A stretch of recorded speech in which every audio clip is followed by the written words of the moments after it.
안녕하십니까, 반갑습니다. 저는 황작가입니다. 황작가의 책 읽기에 오신 것을 환영합니다. 네, 우리가 지금 읽고 있는 책은 23 Things They Don't Tell You About Capitalism, 장하준 교수가 쓴 시장 자유주의 경제학자들이 말하지 않는 23가지에 관련된 책입니다. 네, 오늘은 11번째 시간입니다. 이 책은 총 12번 읽어서 마무리하려고 하는데요. 오늘은 21장 그리고 22장을 읽어가도록 하겠습니다. 네, 21장입니다. 제목이 큰 정부는 사람들이 변화를 더 쉽게 받아들이도록 만든다. 여러분들 이렇게 큰 정부, 작은 정부 하면은 큰 정부는 진보적 정부가 추구하는 거고요. 작은 정부는 주로 보수주의 정부가 취하는 정부 형태를 말합니다. 네, 그들은 이렇게 말한다. 큰 정부는 경제에 좋지 않다. 복지국가는 변화하는 시장에 적응하기 위한 조정 비용을 부자들에게 부과함으로써 보다 편한 삶을 누리고자 하는 가난한 사람들의 요구로 만들어진 것이다. 가난한 사람들을 위한 실업보험, 의료 혜택 등을 비롯해 여러가지 복지정책을 추진할 돈을 부자들에게서 거둔 세금으로 확충하면 가난한 사람들은 게을러지고 부자들은 부를 창출하고자 하는 의욕을 잃게 될 뿐 아니라 경제 전체가 활력이 없어진다. 복지 혜택을 받는 사람들은 새로운 시장의 현실에 적응할 필요를 못 느끼고 따라서 역동적으로 변화하는 경제 환경에 맞춰 직업 및 직무 형태를 전환하는 것도 늦어진다. 공산주의 경제 체제가 실패한 것까지 들먹일 필요도 없다. 생기 넘치는 미국 경제와 비대진 복지 정책에 눌려 활력을 잃은 유럽 경제를 비교해 보라. 네, 여기에 대한 장하준 교수의 반론입니다. 이런 말은 하지 않는다. 잘 설계된 복지 정책이 있는 나라 국민들은 일자리와 관련된 위험을 감수하기를 두려워하지 않고 변화에 오히려 개방적인 태도를 취한다. 이것은 미국보다 유럽에서 보호무역에 대한 요구가 덜한 이유 중 하나이기도 하다. 유럽 사람들은 자기가 종사하는 산업이 외국과의 경쟁으로 인해 문을 닫는다 해도 실업수당을 받아 생활 수준을 유지할 수 있고 정부 보조금을 받으며 새로운 직장을 구하는 데 필요한 직업 재교육을 받을 수 있다는 것을 안다. 그에 반해 미국 사람들은 한번 일자리를 잃으면 생활이 심하게 어려워질 뿐 아니라 다시 일할 수 없을지도 모른다는 생각을 한다. 바로 이런 이유에서 스웨덴, 노르웨이, 핀란드 등 복지정책이 가장 잘 갖춰진 나라들이 이른바 미국의 르네상스라 부르는 1990년 이후에도 미국과 비슷한 성장을 하거나 심지어 더 빠른 성장을 할 수 있었다. 네, 다음 제목은 세상에서 가장 오래된 직업이란 제목입니다. 어느 기독교 국가에서 여러 직업을 대표한 사람들이 모여 누구 직업이 제일 오래되었는지 논쟁을 벌였다. 의사가 말했다. 하느님이 인간을 가지고 맨 처음 하신 일이 무언지 아십니까? 바로 수술이지요. 아담의 갈비뼈를 가지고 이불을 만드셨으니까 의사야말로 가장 오래된 직업입니다. 아니요, 그렇지 않습니다. 건축가가 말했다. 하느님이 제일 먼저 하신 일은 혼돈의 상태에서 세상을 만드신 거지요. 건축가야말로 가장 오래된 직업입니다. 그때까지 가만히 듣고만 있던 정치가가 씩 웃으며 말했다. 그 혼돈의 상태는 누가 만들었다고 생각하십니까? 의사가 세상에서 가장 오래된 직업인지 아닌지는 모르겠지만 세상에서 가장 인기 있는 직업 중 하나임은 틀림없다. 그러나 내가 태어나고 자란 한국만큼 의사가 큰 인기를 누린 나라도 없을 것이다. 2003년 실시된 조사에 따르면 상위 2%에 든 이공계열 대학 입시생 5명 중 4명이 의대를 가고 싶어하는 것으로 나타났다.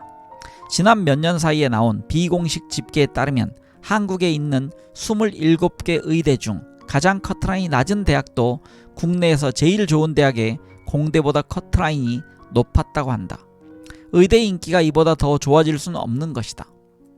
흥미로운 사실은 비록 한국에서 의대가 늘 인기를 누리긴 했지만 이런 식의 초특급 인기는 새로운 현상이라는 것이다.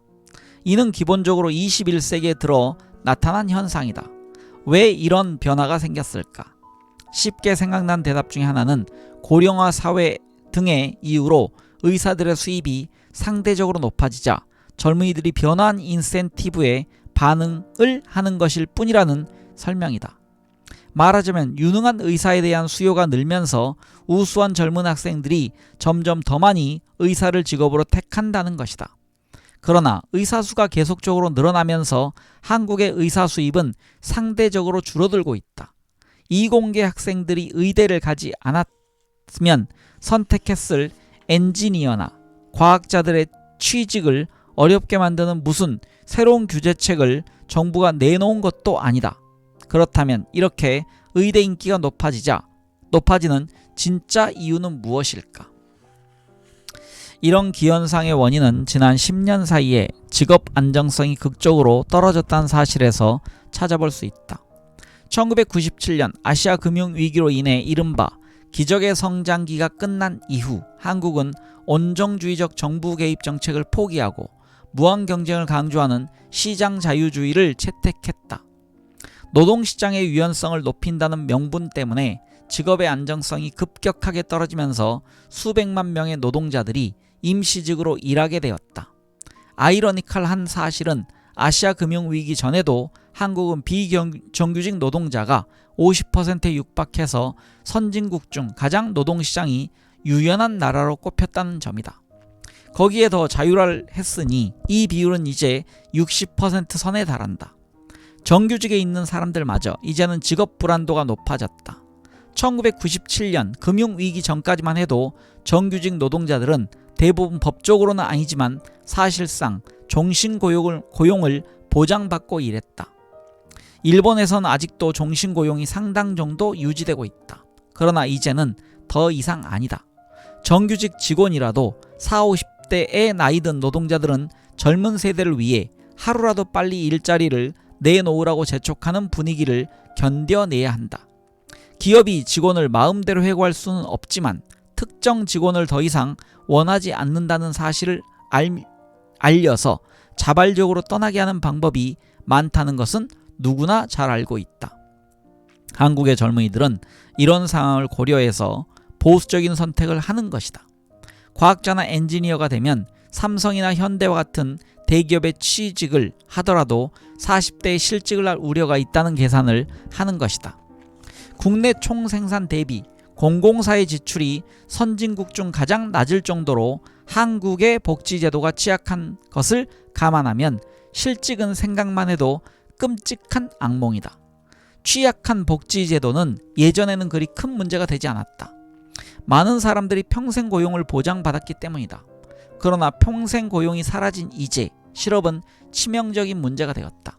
직장을 잃으면 당장 생활이 어렵게 될 뿐 아니라 더 중요한 것은 일자리를 다시 얻을 가능성마저 아주 낮다는 사실이다. 따라서 유망한 한국의 젊은이들과 그들의 장래에 대해 조언하는 부모들은 의사 면허라도 따놓으면 은퇴할 때까지 일자리 걱정은 하지 않아도 된다는 결론을 내렸다. 최악의 경우에도 의사치고는 돈을 많이 못 벌더라도 직접 병원 개업이라도 할 수 있다는 생각도 한다.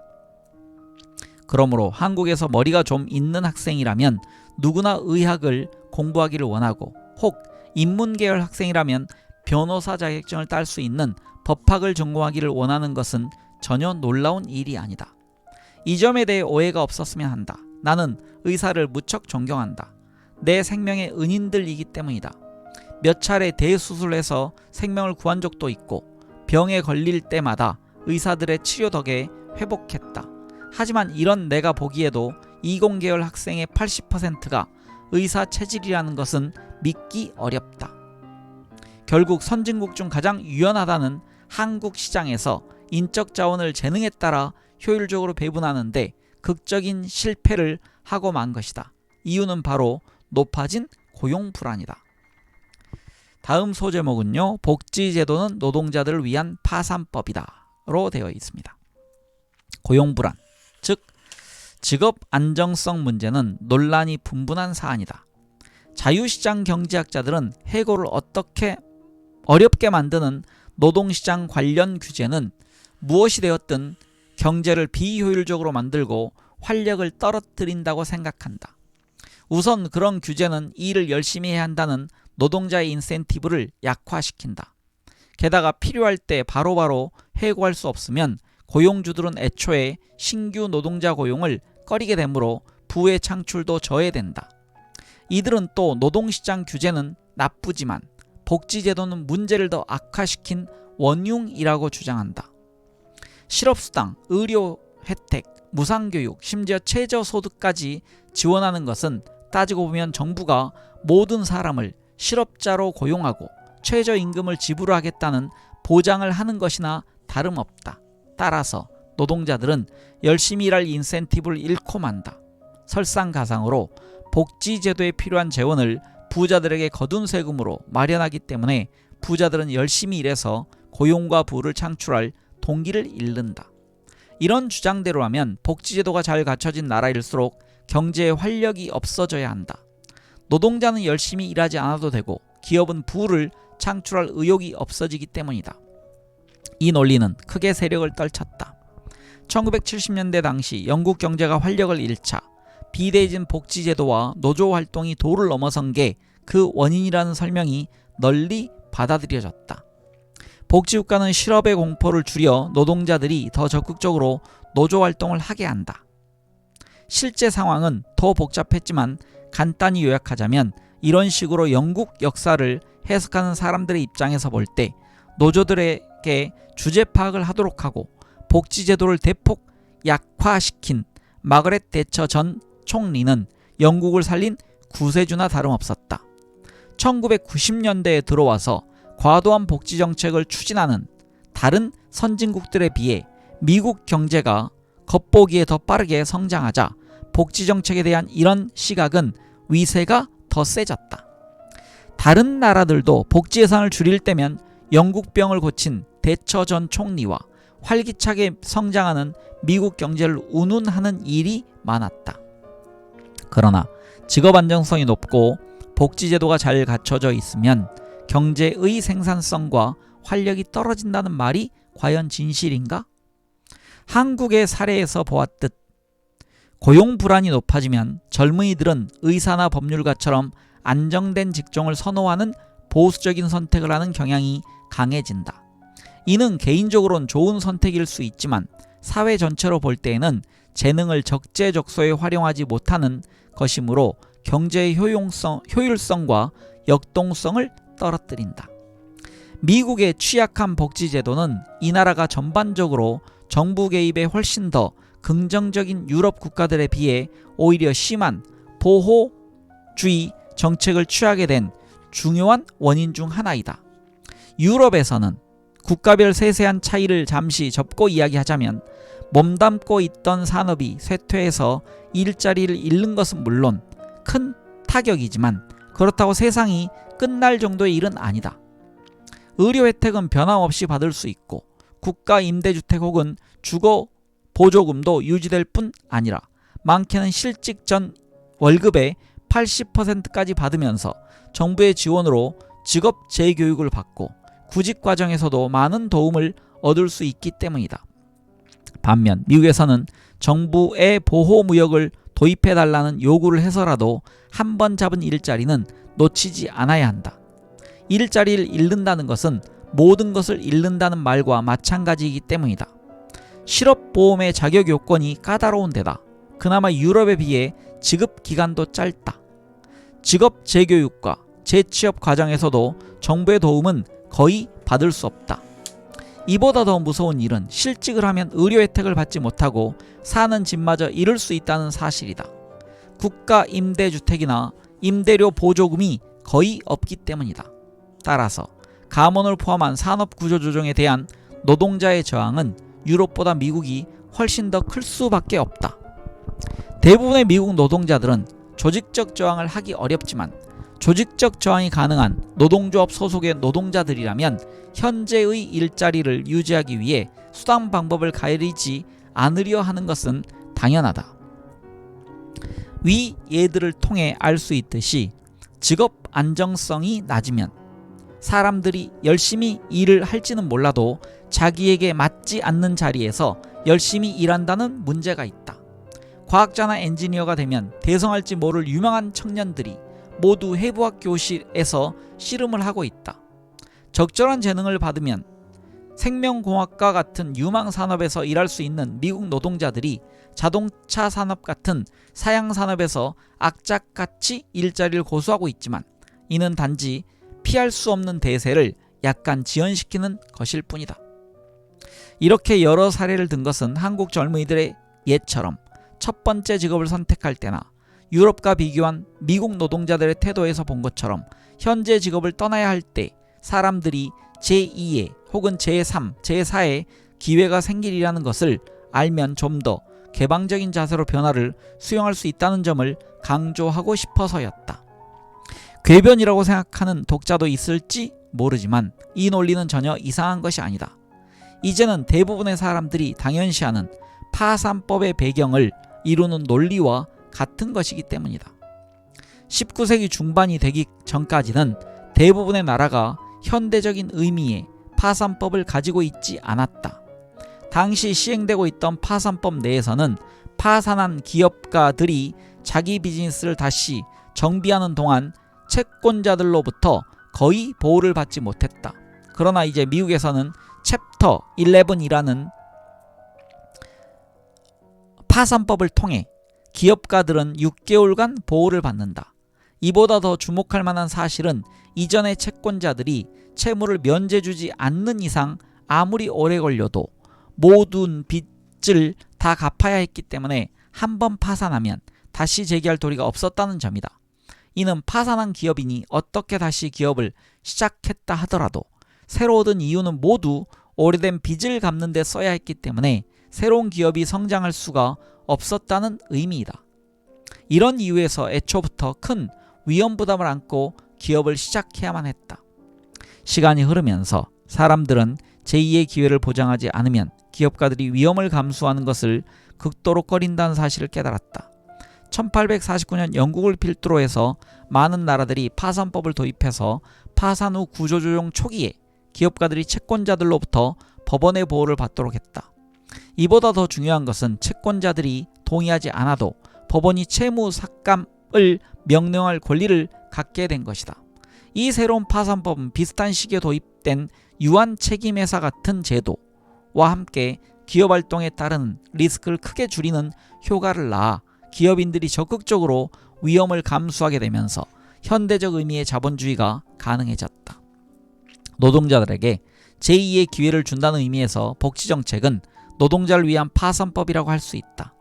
파산법이 기업가들로 하여금 위험을 더 적극적으로 감수하게 해주는 것처럼 복지정책은 노동자들이 변화에 더 개방적이고 그에 따른 위험을 더 기꺼이 감수하는 태도를 갖도록 해준다. 제2의 기회가 있다는 것을 알면서 사람들은 첫 번째 직업을 선택할 때 더 대담해질 수 있고 후에 직업을 바꾸어야 할 때에도 더 개방적인 자세를 취할 수 있다. 다음 소제목은 큰 정부를 가진 나라들이 더 빨리 성장할 수 있다 입니다. 그러면 증거는 있는가? 복지제도 규모가 서로 다른 나라들의 경제성장률은 어떻게 차이가 날까? 앞에서 설명했다시피 복지제도의 규모가 작을수록 경제가 더 역동적이라는 게 통념이다. 그러나 실제 보이는 증거는 그 통념을 뒷받침해주지 않는다. 1980년대까지 미국은 유럽 여러 나라에 비해 복지제도가 미비한데 또 훨씬 낮은 성장률을 보였다. 1980년 국내 총생산에서 공공사회 지출이 차지하는 비율은 EU 15개국이 19.9%인데 반해 미국은 13.3%에 불과했다. 스웨덴은 이 비율이 28.6%에 달했으며 네덜란드는 24.1%, 독일, 서독은 23%에 이르렀다. 그럼에도 1950년부터 1987년 사이에 미국은 유럽 어느 국가보다 성장 속도가 더뎠다. 이 기간 동안 1인당 국민소득의 증가율을 보면 독일이 연 3.8%, 스웨덴이 연 2.7%, 네덜란드가 연 2.5%를 기록한 데 반해 미국은 연 1.9%에 그쳤다.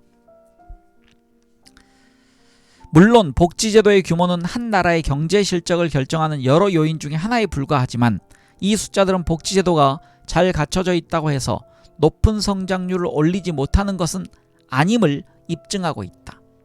1990년 이후 미국의 성장률이 상대적으로 높아지긴 했지만 동시에 복지제도의 규모가 큰 나라 중에서 미국보다 더 빨리 성장한 나라들도 있었다. 예를 들어 1990년부터 2008년 사이 미국의 1인당 국민소득은 1.8% 성장했다.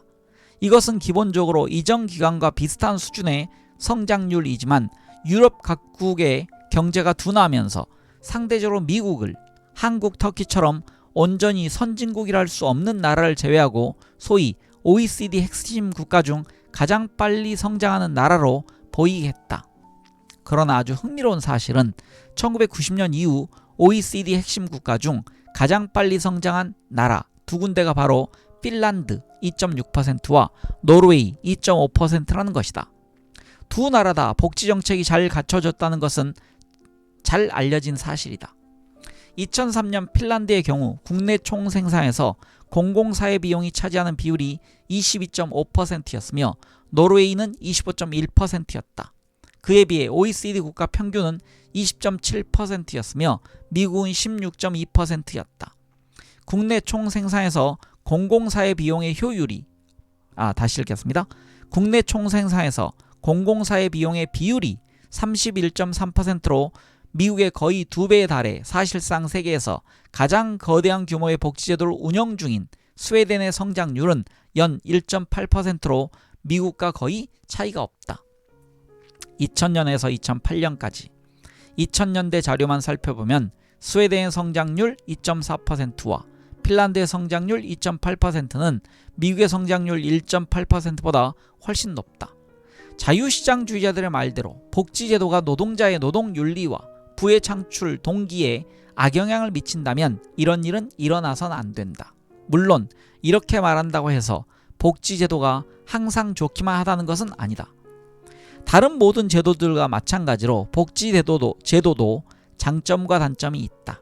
특히 이 제도가 보편적이지 않고 미국처럼 선별적으로 적용될 경우 수혜자에게 낙인을 찍는 결과를 낳을 수도 있다. 복지제도는 사람들이 가진 최저 희망 임금 수준을 높여서 열악한 조건에서 낮은 임금을 지급하는 일자리를 택하는 것을 꺼리게 만든다. 이런 현상이 꼭 바람직하지 않는 것이지는 각자 견해에 따라 다를 수도 있지만 나는 개인적으로 일을 하는데도 빈곤에서 헤어나지 못하는 미국의 수많은 근로빈곤층 문제나 유럽이 안고 있는 전반적으로 높은 실업률이나 심각하기는 마찬가지라고 생각한다. 그러나 이 모든 잠재적 단점에도 불구하고 노동자들에게 제2의 기회를 주는 것을 염두에 두고 잘 설계된 스칸디나비아 국가들이 가지고 있는 종류의 복지제도는 사람들이 변화에 더 개방적일 수 있는 여유를 줘서 산업구조 조정이 쉬워지기 때문에 경제발전을 촉진시키는 효과가 있다. 차를 빨리 몰 수 있는 것은 브레이크가 있기 때문이다. 브레이크가 없다면 아무리 능숙한 운전자라도 심각한 사고를 낼까 두려워 시속 40-50km 이상 속도를 내지 못할 것이다. 이와 마찬가지로 실업이 자기 인생을 망치지 않으리라는 것을 알면 사람들은 일자리를 잃고 새로운 기술을 습득하는 것을 훨씬 더 긍정적으로 받아들일 수 있다. 큰 정부가 사람들을 변화에 더 개방적으로 만들고 그에 따라 경제도 더 역동적으로 만들 수 있다는 것은 바로 이런 이유에서이다. 네, 다음 장으로 넘어가겠습니다. 301쪽의 22장입니다. 금융시장은 보다 덜 효율적일 필요가 있다 란 제목입니다. 그들은 이렇게 말한다. 금융시장의 급속한 발달 덕에 우리는 자원을 신속하게 분배하는 것이 가능해졌다. 영국, 미국, 아일랜드 등 금융시장을 자유화하고 개방한 여러 자본주의 국가들이 좋은 경제 실적을 올릴 수 있었던 것은 바로 이 덕분이었다. 자유로운 금융시장을 보유한 경제는 변화하는 기회에 신속하게 반응할 수 있고 이는 결국 빠른 경제성장으로 이어진다. 최근 들어 일부 금융기관의 지나치게 탐욕스러운 행태로 인해 금융부문 전체가 오명을 쓴 것도 사실이고 특히 위에 언급한 나라들에서 이런 일들이 더 불거져 나온 것도 사실이다. 그러나 이렇게 아무도 예측할 수 없었던 100년에 한 번 있을까 말까한 금융위기가 있었고 그 위기의 규모가 좀 컸다고 해서 금융시장을 규제하는 쪽으로 서둘러 결론을 내려서는 안 된다. 효율적인 금융시장은 한 나라의 번영의 열쇠이기 때문이다.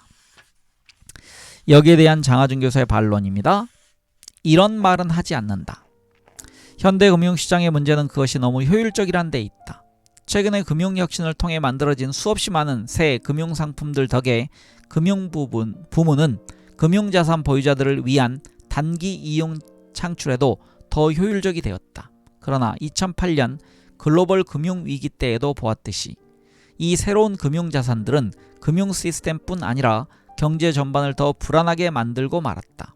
게다가 금융자산의 유동성을 이용해 자산 보유자들은 작은 변화에도 빨리 반응을 하기 때문에 실물 경제 부문의 기업들은 장기적 발전에 필요한 기다려줄 줄 아는 자본을 확보하는데 더 어려움을 겪는다.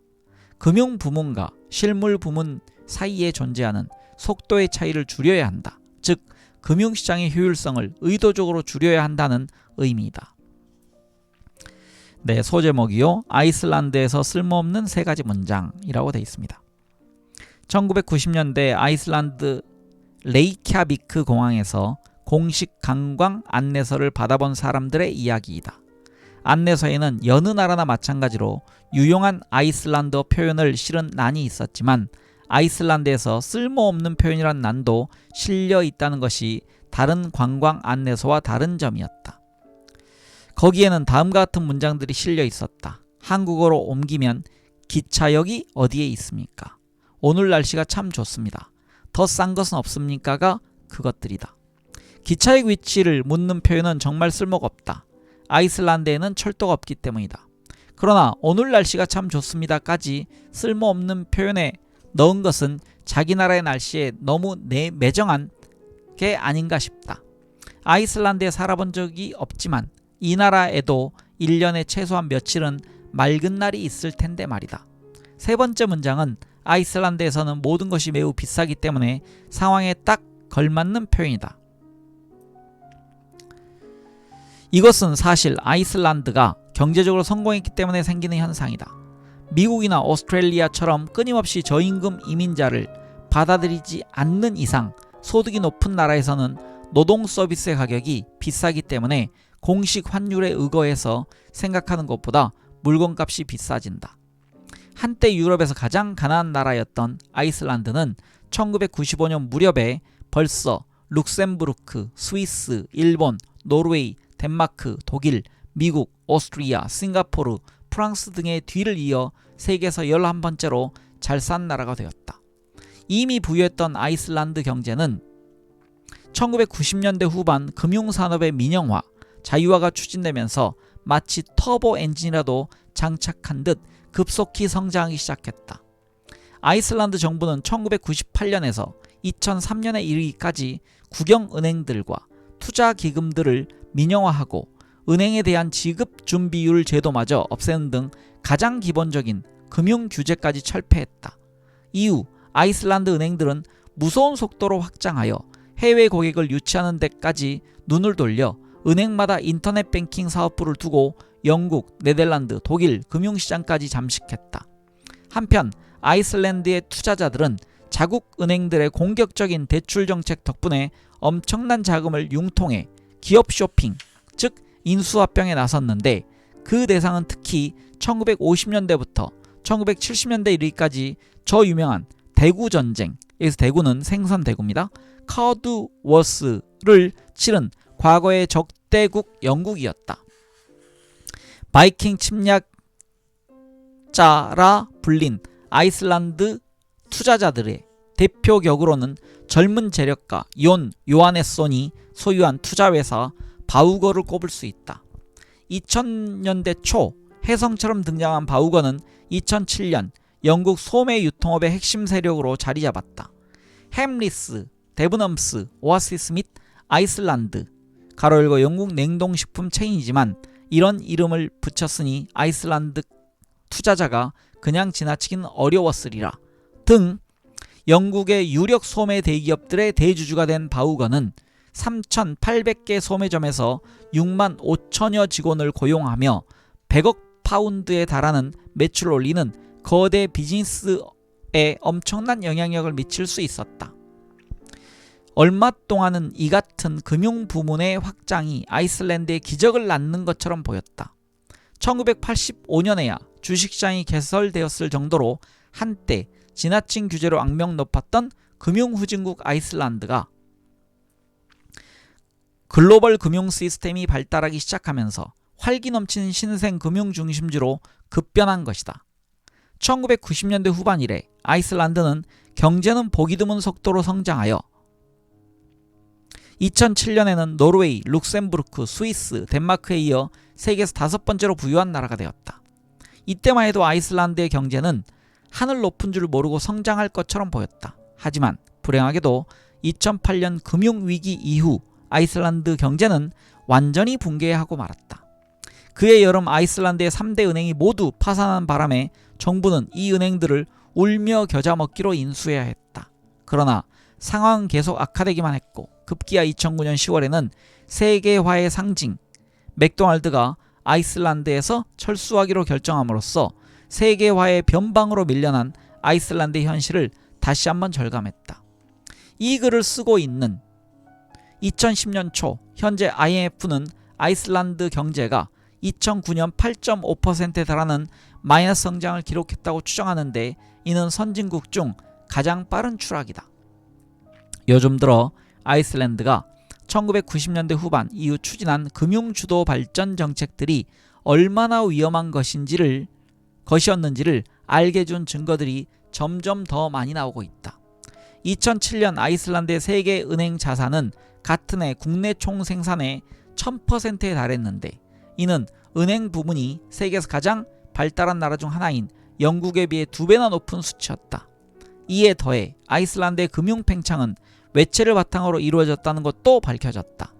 이 나라의 순외채, 즉 아이슬란드가 다른 나라로부터 빌려온 돈에서 다른 나라에 빌려준 돈을 뺀 액수는 2007년에 국내 총생산의 거의 250%, 10년 전인 1997년에는 50%였던 데 비하면 5배에 달했다. 사실 이보다 훨씬 적게 외채를 쓰고도 망한 나라가 많다. 한 예로 1997년 아시아 외환 위기 직전의 한국과 인도네시아는 순외채가 각각 국내 총생산의 25%와 35%였다. 아이슬란드의 경제 기적 뒤에 감춰져 있던 금융거래의 어두운 면도 드러났다. 은행의 주요 대출자 중 상당수가 같은 은행의 핵심 주주였던 것이다. 다음 제목은 새로운 성장 동력입니다.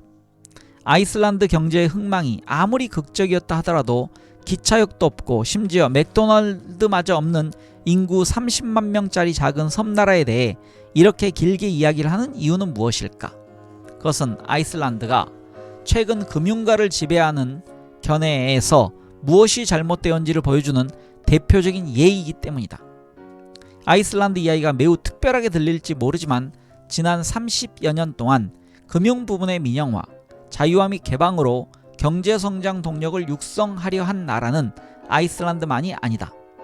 아일랜드도 아이슬란드와 똑같은 전략으로 또 하나의 금융중심지로 발전을 모색했다.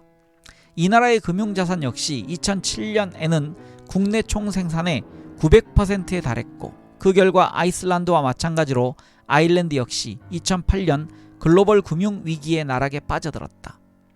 이 글을 쓰는 시점에 IMF가 추정한 바에 따르면 아일랜드는 2009년 7.5%의 마이너스 성장을 기록했다. 라트비아도 금융중심지 발전 노선을 추진해온 국가 중 하나인데 위의 두 나라보다 상황이 훨씬 더 심각하다. IMF의 추정에 따르면 금융주도 성장이 붕괴하면서 라트비아의 2009년 경제성장률은 마이너스 16%에 달했다.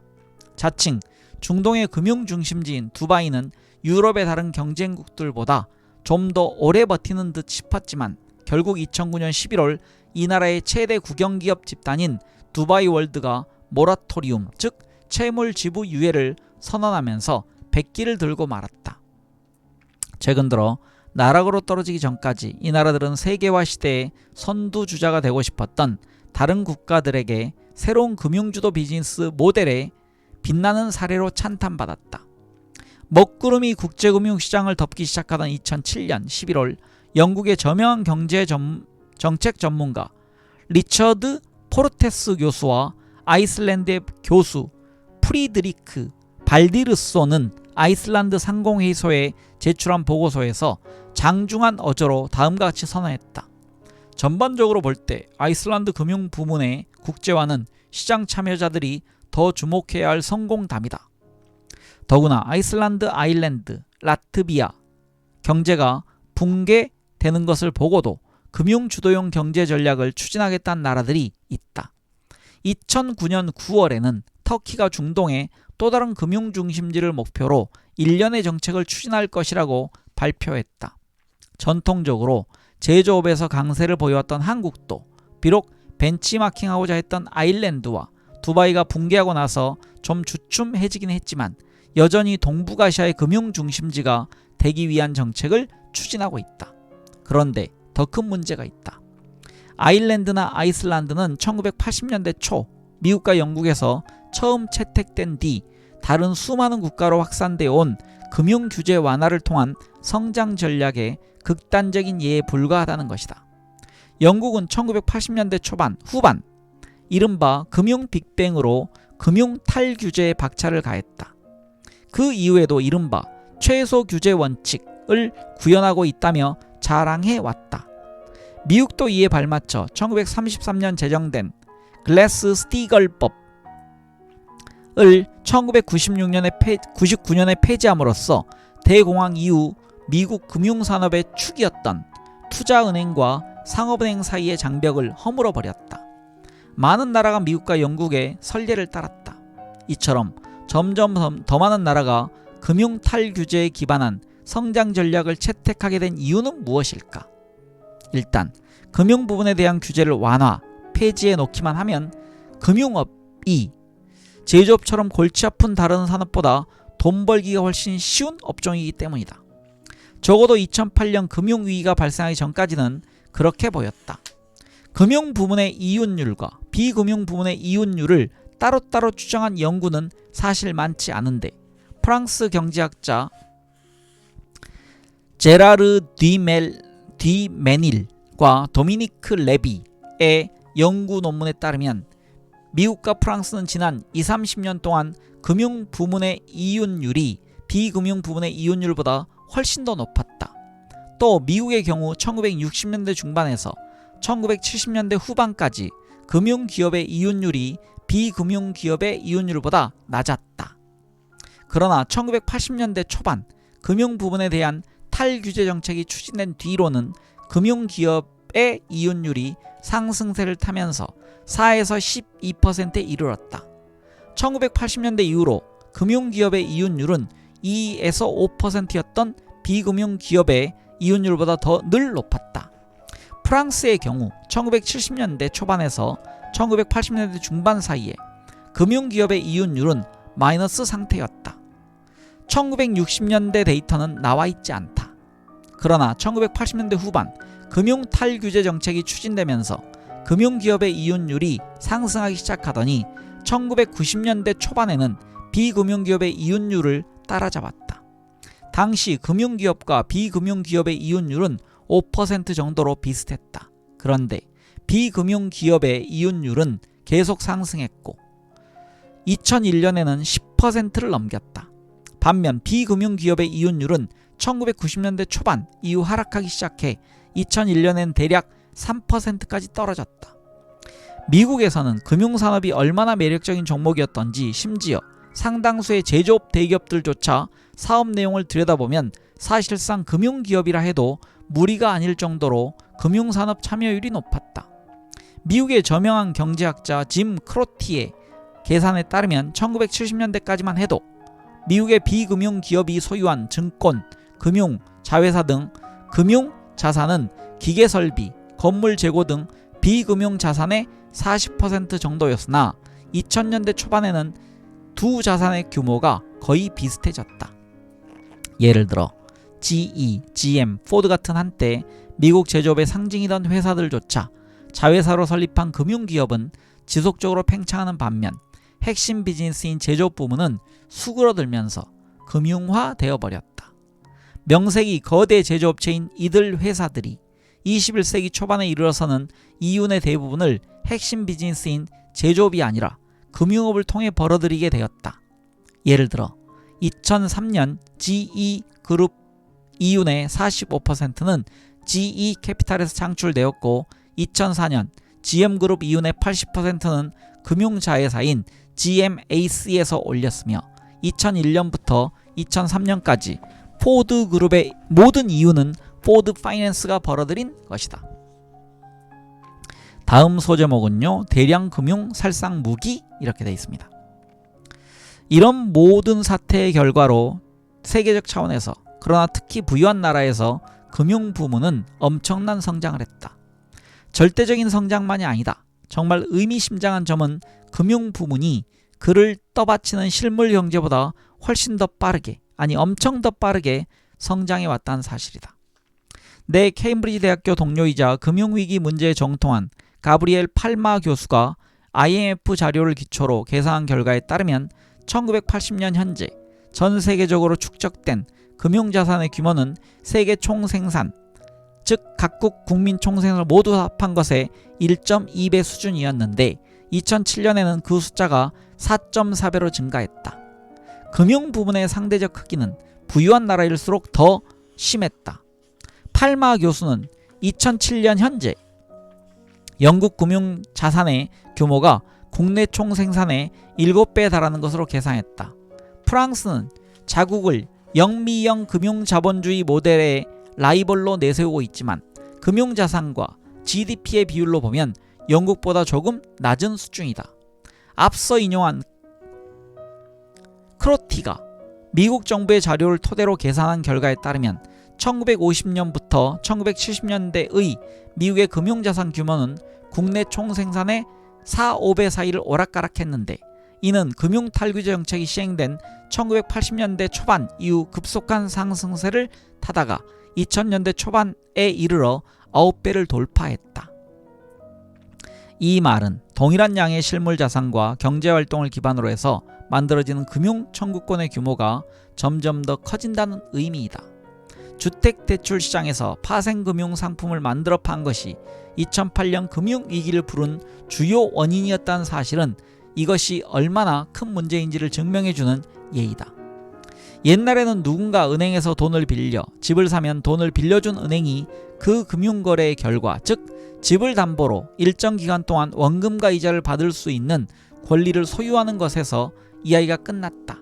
그러나 금융혁신의 결과 주택담보 상품을 수천 개 엮어서 만든 MBS, Mortgage Backed Securities, 주택담보부 증권이라는 상품이 나왔다.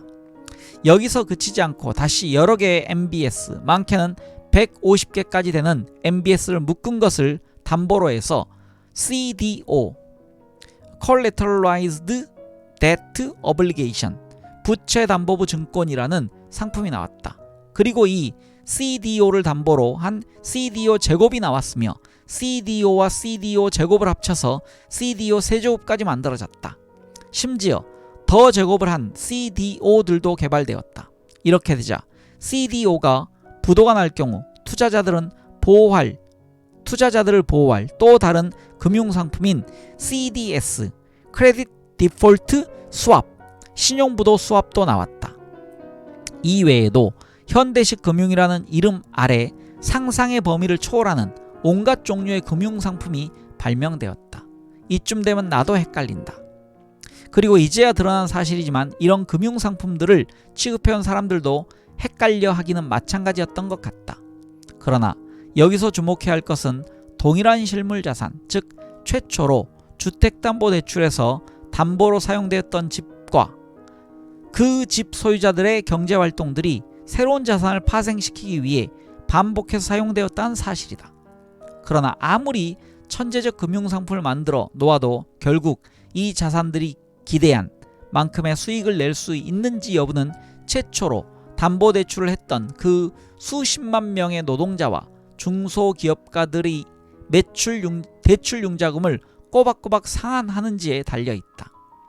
결국 이른바 금융혁신의 결과는 실물자산이라는 기초 위에 금융자산이라는 빌딩을 끝없이 높게 쌓아올린 끝에 전체 건물이 흔들거리는 꼴이다.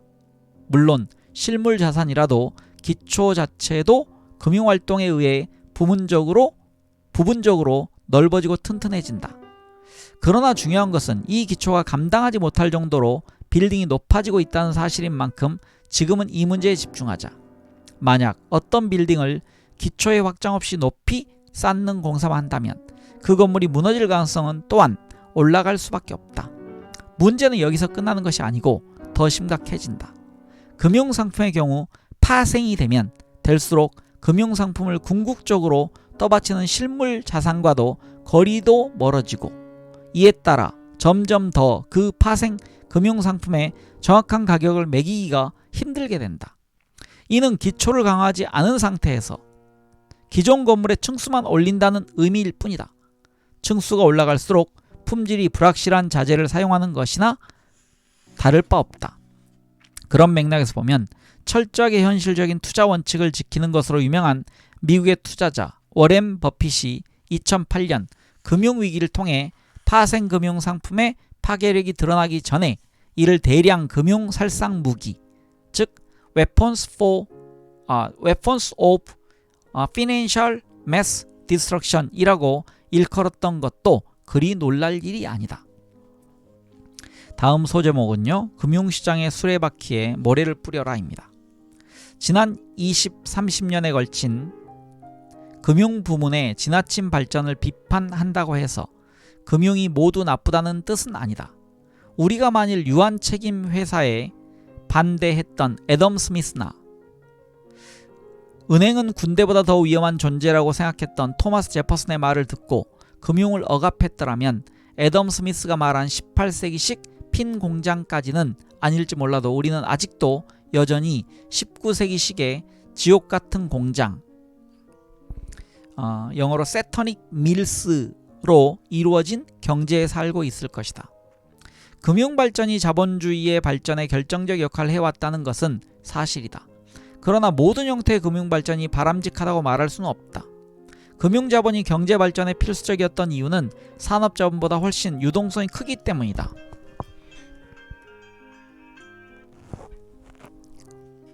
그러나 같은 이유로 금융자본은 생산을 저해하거나 심지어 파괴적일 수도 있다. 공장 소유주편에서 생각해보자.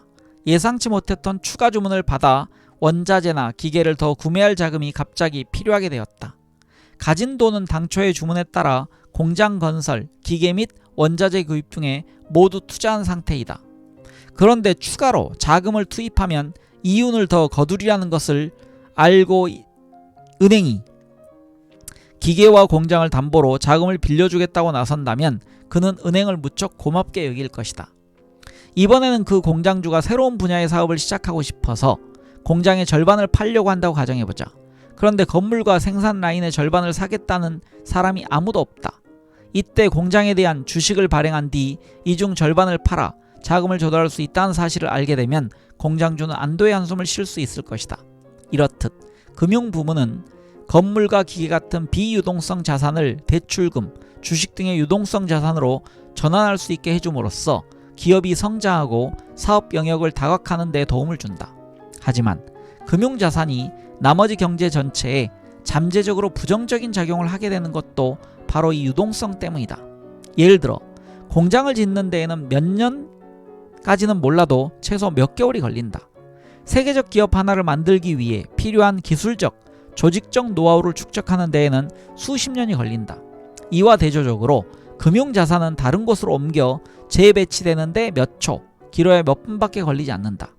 이 엄청난 유동성의 차이로 인해 심각한 문제가 빚어지는데 이는 금융자본이 기다린 것을 싫어하는 자본으로 단기간에 이익을 챙기려는 속성을 가지고 있기 때문이다. 이에 따라 여러 가지 문제가 불거진다. 우선 단기적으로는 경제가 불안해진다. 우리가 최근 목격한 바대로 유동성 높은 금융자본이 아무런 경고도 없이 그것도 대단히 비합리적인 방법으로 국적과 산업 부문을 가리지 않고 옮겨 다니기 때문이다. 더 중요한 것은 장기적 부작용이다. 금융의 높은 유동성은 생산성 상승을 약화시킨다. 기업, 즉 산업의 생산성을 높이려면 장기적이고 안정적으로 자금을 조달해서 사용할 수 있어야 한다. 그러나 자금을 제공하는 금융자본은 기다리는 것을 싫어하기 때문에 장기 투자 계획을 세우고 실행하기가 어려워진다. 최근 수십 년 동안 금융심화도 가로 열고 국민 총생산에 대한 금융자산 총액의 비율이 엄청나게 높아졌는데도 경제성장이 실질적으로 지체되고 있는 것은 이런 점들 때문이다. 수익을 얻을 수 있다면 어디든 재빨리 옮겨갈 수 있는 바로 이 효율성 때문에 금융이 경제의 다른 부문에 해로운 영향을 끼칠 수 있는 것이다. 1981년 노벨 경제학상 수상자인 제임스 토빈이 지나치게 효율적으로 돌아가는 국제금융시장의 수레바퀴에 모래를 뿌릴 필요가 있다라고 말한 것도 바로 이런 이유에서이다. 토빈은 금융 이동의 속도를 줄이기 위한 금융거래세, 이른바 토빈세, 영어로 토빈탁스의 도입을 제안했다. 토빈세는 이제까지 정치권에서 금기사항이었으나 최근 들어 고든 브라운 전 영국 총리가 옹호하고 나선 바 있다. 그러나 토빈세만이 금융 부문과 실물 부분의 속도 차이를 줄일 수 있는 유일한 수단은 아니다. 적대적 인수합병을 어렵게 만들어 투기적 주식 투자로 얻은 이득을 줄일 수 있다. 주식을 빌려서 파는 공매도를 금지하거나 주식 증거금융을 인상하는 방법도 있다. 특히 개발도상국의 경우에는 국경을 넘나드는 자본에 대해 규제를 가할 필요가 있다. 그렇다고 금융 부문과 실물 부문의 속도 차이가 완전히 없어져야 한다는 말은 아니다. 실물 경제와 완전히 함께 움직이는 금융 시스템은 무용지물이다. 금융의 존재 가치는 실물 경제보다 빨리 움직이는 데 있기 때문이다. 다만 지금까지의 문제는 금융이 지나치게 빨리 움직여 실물 경제에서 탈선했다는 데 있다. 따라서 우리가 지금 해야 할 일은 기업들이 필요로 하는 수준의 유동성을 유지하면서도 경제 발전의 궁극적 원천인 기계 설비 등 물리적 자본과 인적 자본, 조직 혁신 등의 기업이 장기 투자를 할 수 있게 해주는 방식으로 금융 시스템이라는 회로의 배선을 완전히 바꾸는 것이다. 네, 방금 읽었던 부분은요, 특히 미국에서 파생 상품, 금융 신기법이 도입되면서 우리나라도 이런 시도를 하려고 한 적이 있습니다. 제가 대통령 말씀을 말씀드리지 않겠지만 굉장히 위험한 시각에 한때 우리가 관심을 기울였던 적이 있습니다.